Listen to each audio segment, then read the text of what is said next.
মেহেরপুর কুষ্টিয়া সড়কের গাড়াডোব নামক স্থানে দুটি মোটরসাইকেলের মুখোমুখি সংঘর্ষে রোমানা আক্তার নামে এক নারীর মৃত্যু হয়েছে। তিনি মেহেরপুর শহরের কাশ্যপপাড়ার মৃত খোকন আলীর কন্যা এবং ঢাকা জজ কোর্টে শিক্ষানবিশ আইনজীবী হিসেবে কর্মরত ছিলেন। এই দুর্ঘটনায় আহত হয়েছেন আরও ৩ জন। জানা যায়, রোমানা আক্তার তার চাচাতো ভাই বাবুর মোটরসাইকেল যোগে মেহেরপুর বাসা থেকে গাংনীর উদ্দেশ্যে রওনা দেন।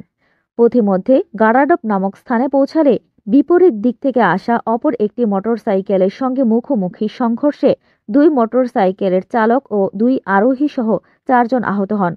রোমানা আক্তারকে গুরুতর আহত অবস্থায় মেহেরপুর জেনারেল হাসপাতালে নিয়ে পৌঁছালে কর্তব্যরত চিকিৎসক তাকে মৃত ঘোষণা করেন।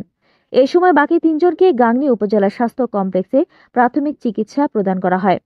গুরুতর আঘাতের ফলে রোগীর মৃত্যু হতে পারে বলে জানিয়েছেন মেহেরপুর জেনারেল হাসপাতালের জরুরি বিভাগের দায়িত্বরত medical officer doctor Tariq Ahmed.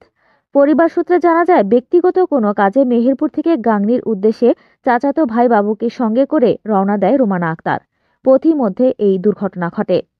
Meherpur অতিরিক্ত police super circle Abdul Karim বলেন, ঘটনাস্থলে পুলিশ পাঠানো হয়েছে এবং 2টি মোটর সাইকেল জব্দ করা হয়েছে। প্রাথমিক তদন্ত চলমান রয়েছে। এই বিষয়ে আইনানুগ ব্যবস্থা গ্রহণ করা হবে। এরকম আরও অনেক ভিডিও পেতে নিউজ এক্সপোজার টিভির সাথেই থাকুন। চ্যানেলটি সাবস্ক্রাইব করুন এবং সাথে বেল আইকনটি বাজিয়ে দিন। আসসালামু আলাইকুম।